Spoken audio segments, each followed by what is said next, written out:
مخالفة هلالية للاعب أحمد سالم المبارك.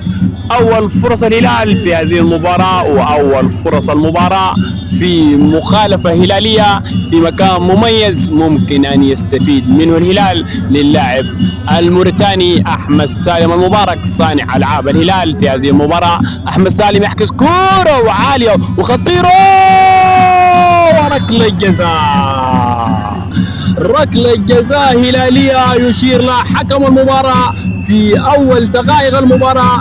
في الدقيقة الثالثة يشير لها الحكم الموريتاني لمصلحة الهلال بعد اصطدمت الكرة بيد أحد لاعبي فريق كيوفو الرواندي. مخالفة يتقدم لها اللاعب الحاج ماديكي. هل تكون أول أهداف الهلال في هذه المباراة يا الحاج يا ماديكي؟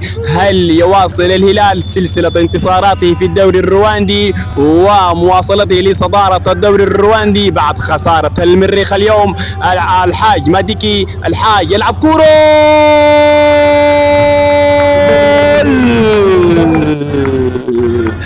الحاج ماديكي يسجل أول أهداف الهلال وأول أهداف اللقاء في الدقيقة الثالثة.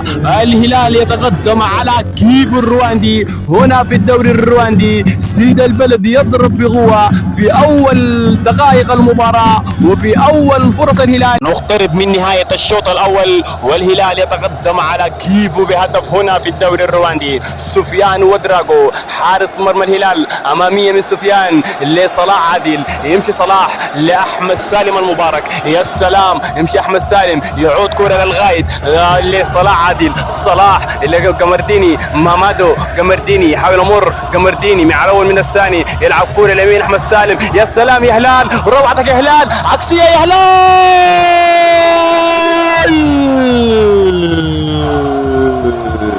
نزلوا والهلال يسجل الهدف الثاني في مرمى كيوفو. يا سلام يا هلال روعتك يا هلال يا سيد البلد. يعود من بعيد ويضرب ويطرب. يعود الهلال لليالي الجميلة يعود ليطرب الجميع.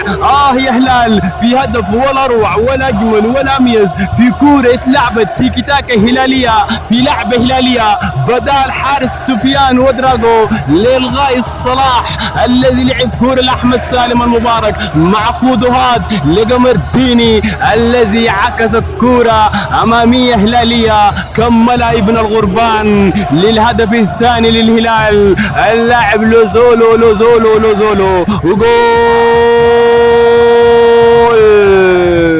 الهلال يختم الشوط الأول بثنائية في مرمى كيوفو هنا في الدوري الرواندي. متصدر الدوري الرواندي يضرب بقوة الهلال الذي يريد التعويض بالدوري الرواندي بعد الخسارة والخروج الحزين في دوري أبطال إفريقيا. ولكن الهلال ناوي على الدوري الرواندي. اضرب يا هلال افرح يا هلال يا سيدي.